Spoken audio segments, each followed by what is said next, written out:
Assalamualaikum warahmatullahi wabarakatuh. Saya di hari ini akan membahas peradaban Islam pada dinasti Utsmani, Safawiyah, Mongol, serta peradaban Islam di Indonesia. Mengenai dinasti Utsmani di Turki, pemerintahan Islam yang paling merupakan pemerintahan Islam yang paling besar dan yang paling lama, berdiri selama 6 abad lebih. Satu-satunya pemerintahan Islam yang berhasil menaklukkan Konstantinopel yang menjadi ibu kota kerajaan Romawi oleh Sultan Muhammad Al-Fatih atau Sang Penakluk pada tahun 1453 Masehi.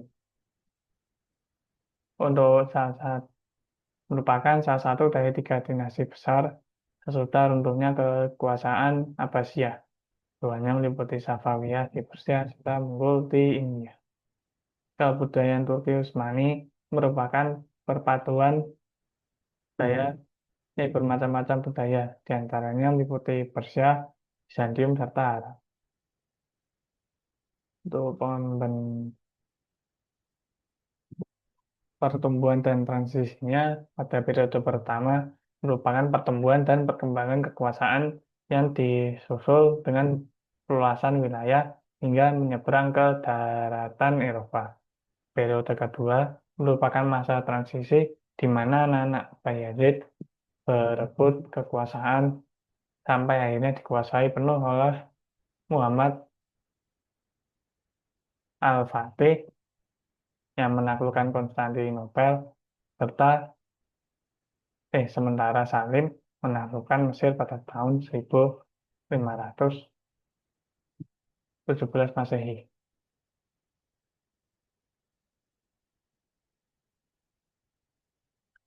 Untuk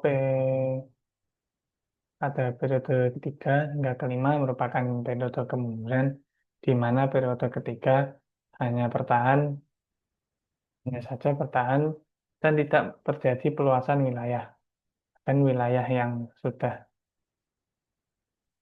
bahkan wilayah bahkan ada wilayah yang sudah jatuh seperti Hongri ke pihak musuh.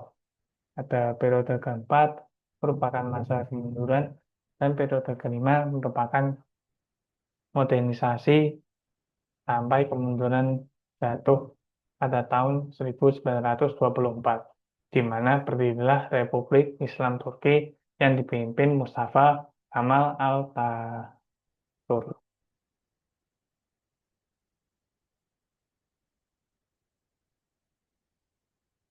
Peluasan wilayah ini pada mereka diberi eh semenjak menyatakan dirinya sebagai raja Kerajaan Utsmani pada tahun 1300 Masehi, Sultan Muhammad pertama mengirimkan surat pada raja-raja tangganya kepada mereka diberikan kesempatan memilih salah satu di antara tiga, antara masuk Islam, membayar abdi atau perang.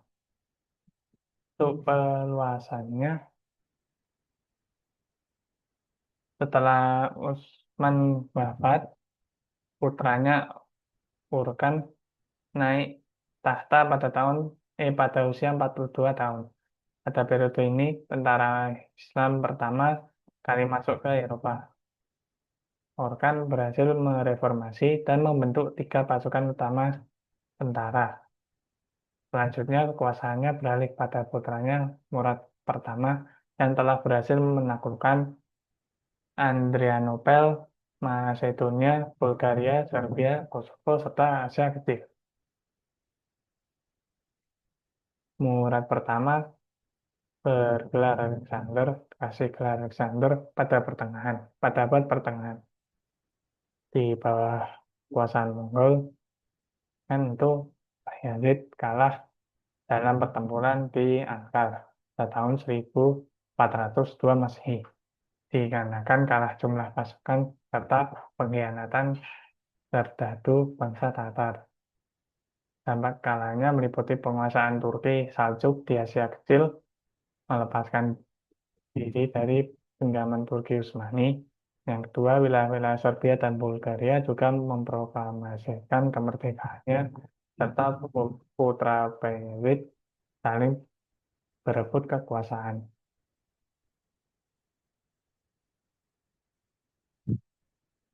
Untuk kebijakan militernya terorganisir, terorganisir dengan baik dan teratur. Orkan berhasil mereformasi dan membentuk tiga pasukan utama tentara. Yang pertama itu tentara Sipahi atau tentara reguler yang digaji tiap bulannya. Untuk yang kedua tentara Haseb atau tentara irregular yang digajinya saat mendapatkan harta rampasan perang. Untuk yang ketiga harta tentara eh untuk yang tiga tentara Janissary atau Syariah merupakan tentara yang direkrut pada saat umur 12 tahun. Kebanyakannya merupakan anak-anak Kristen yang dibimbing Islam dengan disiplin dan kuat.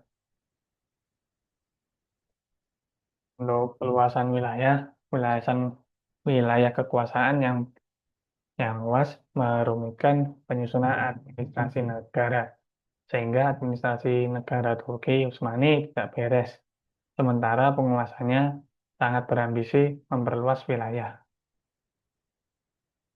Untuk heterogenisasi penduduk, penguasaan wilayah yang luas tentu saja mengurus penduduk yang beragam, etnis, agama maupun adat istiadat, baik dari Asia, Afrika maupun Eropa. Untuk pengurusan penduduk yang beragam dari wilayah yang luas, mesti dengan organisasi pemerintahan yang teratur. Tanpa didukung oleh administrasi yang baik, maka pemerintahan mengganggu beban yang menanggung beban yang berat dari sinilah pengetahuan timah. Untuk lemahnya penguasaan, disebabkan kehidupan istimewa yang bermegah-megahan.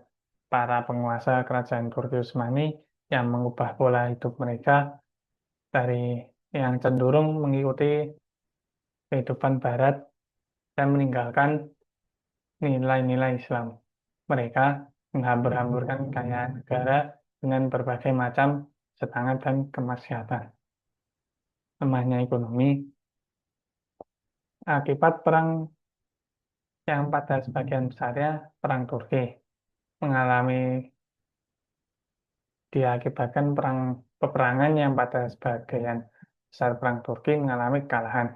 Di satu sisi, negara mengalami defisit, sementara sisi lain, uang negara dihamburkan untuk memuaskan kesenangan para penguasa yang tidak memperdulikan rakyatnya. Munculnya gerakan nasionalisme bangsa-bangsa yang tunduk pada masa Turki selama berkuasa mulai menyadari kelemahannya dinasti tersebut. Meskipun Turki telah membuat Meskipun Turki telah berbuat sebaik-baik mungkin pada pihak yang dikuasai, mereka beranggap bahwa Turki adalah orang asing yang menaklukkan mereka. Serta kemajuan Barat. Terjadinya kemajuan teknologi di Barat, khususnya persenjataan, membuat eh, kemajuan teknologi di Barat, khususnya persenjataan, sementara itu di Turki terjadinya stagnasi ilmu pengetahuan, sehingga ketika terjadi kontak senjata antara kekuasaan Turki dengan kekuatan dari Eropa, Turki selalu menderita kekalahan. Lanjut saja di dinasti Safawiyah. Dinasti Safawiyah berasal dari sebuah gerakan tarekat yang berdiri di Ardabil, yaitu sebuah kota di Azerbaijan, Herat. Tarekat ini diberi nama Tarekat Safawiyah, didirikan pada waktu yang hampir bersamaan dengan dinasti Turki Utsmani di Asia Kecil. Nama ini diambil dari nama pendirinya Safi al-Din. Pada mulanya Tarekat Safawiyah bertujuan memerangi orang yang mungkar dan orang yang mereka sebut ahlul bidah. Di dalam gerakan politik, dalam rentang waktu yang tidak terlalu lama, murid-murid tarekat ini berubah menjadi tentara-tentara yang teratur, fanatik dalam mempercayai mazhab Syiah, serta menentang siapa setiap orang yang tidak bermazhab Syiah. Pemimpin tarekat Safiyah meliputi Safi al-Din, Badar al-Din, Musa, terus Khawaja Ali, Ibrahim, Junaid, Haidar, serta Ali. Untuk pemimpinan kerajaan Safiyah terdapat 10, yaitu Ismail, Tahmab pertama, Ismail kedua, Muhammad dan Banda, terus Abbas pertama, Safi Murza, terus Abbas kedua, Sulaiman, Hussein, serta Tahmab kedua. Mengenai Sultan pertama, Ismail pertama, berkuasa kurang lebih selama 23 tahun. Pada 10 tahun pertama kekuasaannya, berhasil menguasai seluruh wilayah di Persia. Berusaha ekspansi ke wilayah Turki Utsmani, tapi mengalami kekalahan. Kekalahan ini membuat semangat Sultan Ismail menurun. Setelah itu, setelah itu hidup menyendiri, berhura-hura, dan berburu.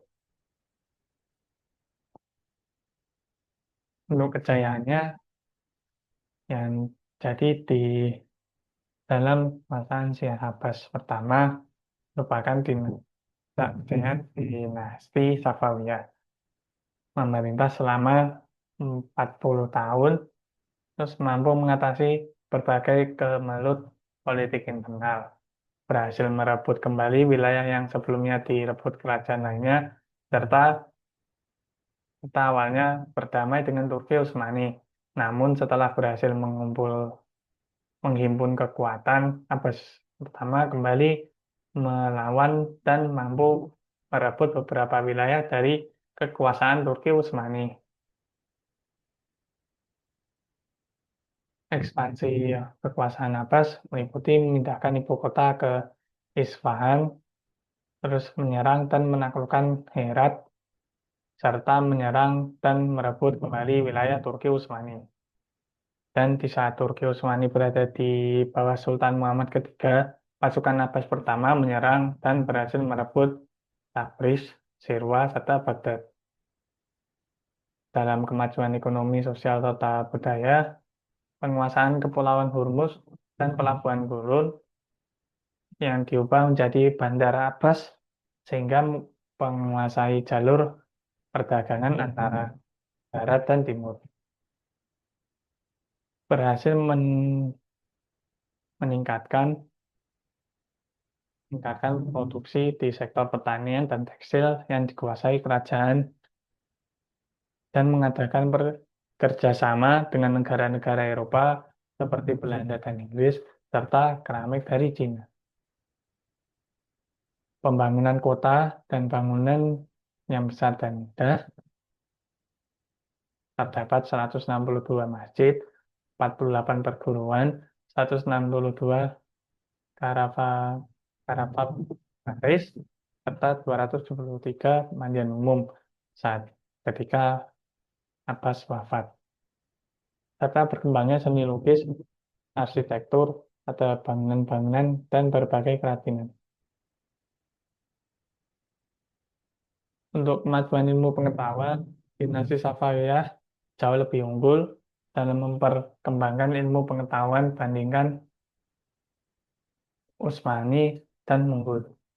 Berhasil membangun lembaga Syiah, itu sekolah tinggi yang berpusat di Isfahan dengan dibiayai oleh pendapatan negara, melahirkan pusat kajian ilmu Najm serta Mayat, terus melahirkan dua aliran filsafat, yaitu filsafat Marifat etik serta filsafat Isroqi.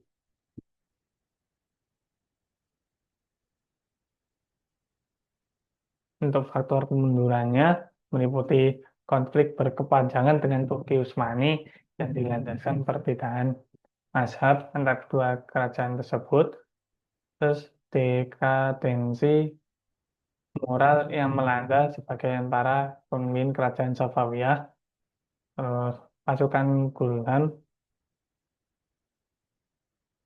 atau budak-budak yang dibentuk Abbas pertama tidak memiliki semangat perang yang tinggi seperti Ki- Kilsibas atau Baret Merah. Yang terakhir, konflik internal dalam bentuk perebutan kekuasaan di kalangan keluarga istana. Lanjut saja dinasti Monggol.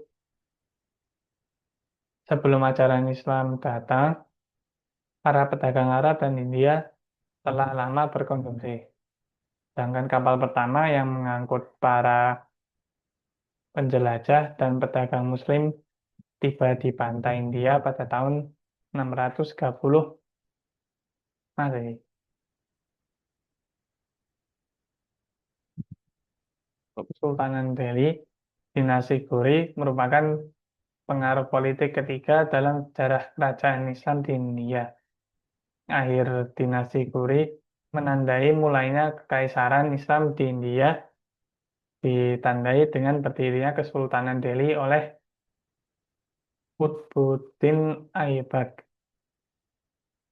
Terdapat 5 dinasti Islam yang berkuasa di era Kesultanan Delhi, yaitu dinasti Aibak, dinasti Khilji, dinasti Tagluk, dinasti Sayyid, serta dinasti Lodin.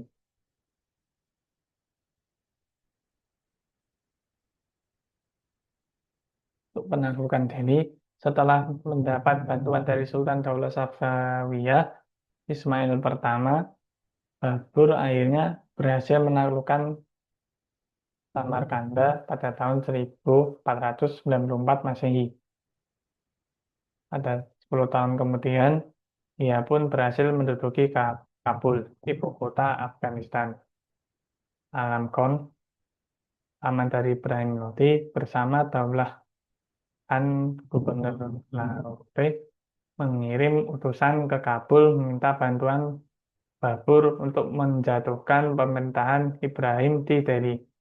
Pada tahun 1526, terjadi pertempuran besar di kota Panipat. Sultan Ibrahim Lodi dapat dikalahkan oleh tentara Sultan Babur dan berakhirlah kerajaan Delhi. Masa pemerintahannya, kejayaan dinasti Mughal ini dapat di ini ada di tangan oh, di tangan 4 orang kesultanan, yaitu Sultan Akbar pertama, Sultan Jahangir, Shah Jahan, serta Aurangzeb.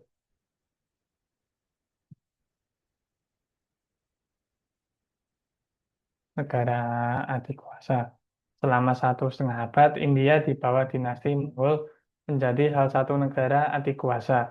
Ia menguasai perekonomian dunia dengan jaringan barang-barang yang menguasai Eropa, Timur Tengah, Asia Tenggara, dan Cina. Selain itu, India Mughal juga memiliki pertahanan militer yang tangguh dan kuat. Dari aspek politik, semenjak Islam masuk ke India, pengaruh mendasar utama meliputi penghapusan kasta yang telah mendarah daging ratusan tahun lamanya. Islam tidak mengenal kasta, sehingga berbagai masyarakat Islam di India, terutama pada kasta rendah, kedatangan Islam disambut dengan senang hati. Mengenai hukum Islam, pada tahun 1659, Aurangzeb mengharamkan minuman keras, perjudian, prostitusi, penggunaan narkotika, serta mengharamkan sati, merupakan praktek pengorbanan Hindu atas para janda. Ini menghapuskan berbagai pajak yang dianggapnya tidak sesuai dengan prinsip hukum Islam. Dengan dihapuskannya sati, semakin mengangkat harkat dari harkat dan martabat kaum perempuan pada kesetaraan gender di masyarakat. Di bidang ekonomi, kemajuan bidang ekonomi lewat pertanian, pertambangan, serta perdagangan. Komunitas pertanian dipimpin oleh seorang mukdam. Pemerintah berhubungan dengan petani melalui para mukdam ini. Pemerintah mematok bahwa negara berhak atas sepertiga dari hasil pertanian di negara itu.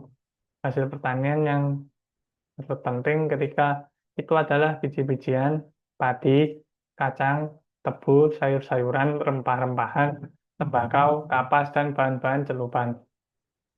Hasil pertanian ini selain untuk kebutuhan dalam negeri, juga diekspor ke luar negeri seperti Eropa, Afrika, Arabia, dan Asia Tenggara.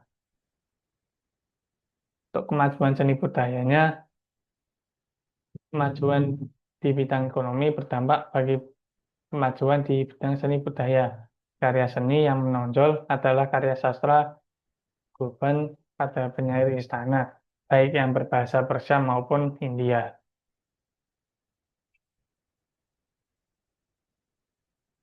Pada masa Aurangzeb, muncul seorang sejarawan bernama Abu Fatud dengan karyanya ini Akbari, yaitu berisi tentang sejarah kerajaan Monggol berdasarkan pimpinannya. Ekspansi Inggris pada tahun 1803, Delhi dikuasai oleh Inggris dan penguasa Monggol dan rakyatnya berada di bawah tangan Inggris. Tahun 1857 terjadilah perlawanan rakyat India terhadap penjajahan Inggris, tapi ia dapat dikalahkan Inggris karena Inggris mendapat bantuan dari beberapa penguasa lokal Hindu dan Muslim. Berakhirnya dinasti tahun 1858 Masehi, Inggris menjatuhkan hukuman yang kejam terhadap para pemberontak. Mereka diusir dari kota Delhi, rumah-rumah ibadah banyak yang dihancurkan dan Bahadur kedua, Sultan terakhir dinasti Mughal diusir Inggris dari istananya. Yang terakhir, peradaban Islam di Indonesia, masuk jalur masuknya Islam di Indonesia meliputi teori Gujarat, Arab, Persia, serta Cina. Dari Gujarat ini terdapat batu nisan makam Raja Malik Al-Saleh yang merupakan raja kerajaan Samudra Pasai. Bertuliskan angka tahun 1297 Masehi dengan menggunakan nisan yang berasal dari Gujarat, India. Untuk teori Arab, pada tahun 625 Masehi, berdasarkan dengan naskah Tiongkok yang dicatat oleh pendeta Buddha Heng yang melakukan perjalanan dari Kanton menuju India. Perjalanan tersebut menggunakan kapal Pospe dan pada tahun 674 Masehi ia singgah di Boga. Di Boga itu ia menemukan sekelompok bangsa Arab yang telah bermukim di pantai Sumatera atau Barus. Untuk teori Persia ditinjau pada kebudayaan yang hidup di kalangan masyarakat Islam Indonesia yang dianggap mempunyai kesamaan dengan Persia, yaitu peringatan 10 Muharram, kesamaan konsep ajaran Sufisme, penggunaan istilah bahasa Yunan Persia dalam mengeja huruf Arab untuk tanda-tanda bunyi harokat, serta ditemukannya Maulan Malik Ibrahim pada tahun 1419 di Gresik. Untuk teori Cina merupakan proses kedatangan Islam ke Indonesia, khususnya di Jawa, berasal dari perantau Cina. Hal tersebut berdasarkan istilah berdasarkan sejarah Banten dan Hikayat Hasanuddin, nama dan gelar Raja Demak beserta leluhurnya ditulis dengan penggunaan istilah Cina seperti Cek Kopo, Jimbul, Cek Banjun, Junjak, dan Jojo. Nama seperti Munggul dan Muitul ditafsirkan dengan kata lain dari Munggul. Strateginya, strategi dakwah Islam di Indonesia meliputi perdagangan, perkawinan, dan serta seni daya.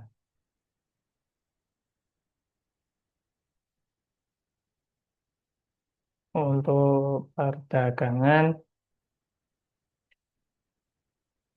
setelah berdirinya kerajaan Islam seperti Islam Malaka dan kerajaan Samudra Pasai di Aceh, maka makin ramai para ulama dan pedagang Arab datang ke Nusantara, ke Indonesia.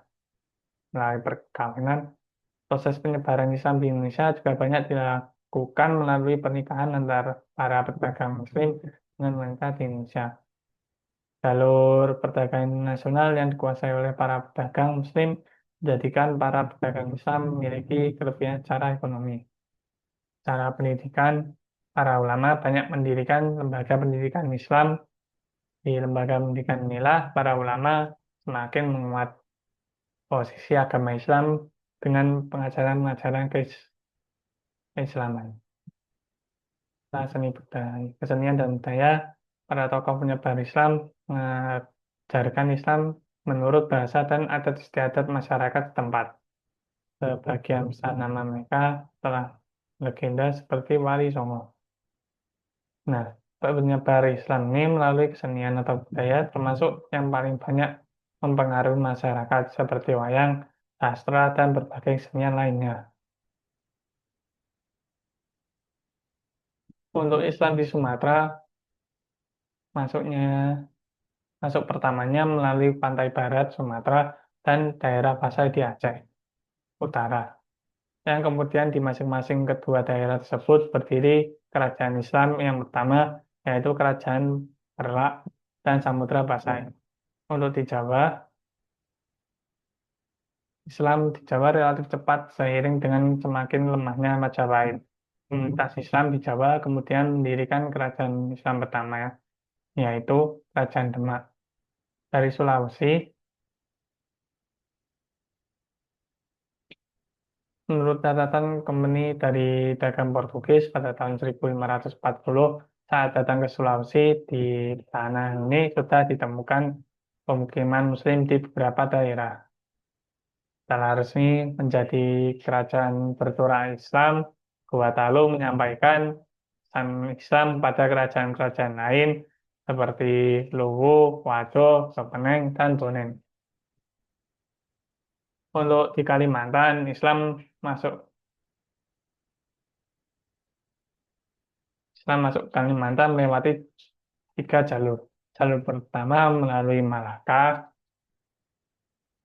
yang kedua disebarkan oleh para mubalik dari tanah Jawa, dan yang ketiga para dai datang ke datang dari Sulawesi atau Makassar, terutama dai yang terkenal seperti Datuk Prim Bandang dan Tuan Tugang Parangan. Sedangkan Islam di Maluku, Kerajaan Ternate merupakan kerajaan terbesar di pulau ini. Islam masuk ke wilayah tersebut pada tahun 1440. Kerajaan lainnya meliputi Kerajaan Tidore serta Kerajaan Bajan. Kerajaan Bajan ini merupakan pertama kali memeluk Islam yang yang berajai oleh Zainul Abidin yang syahadat pada tahun 1512.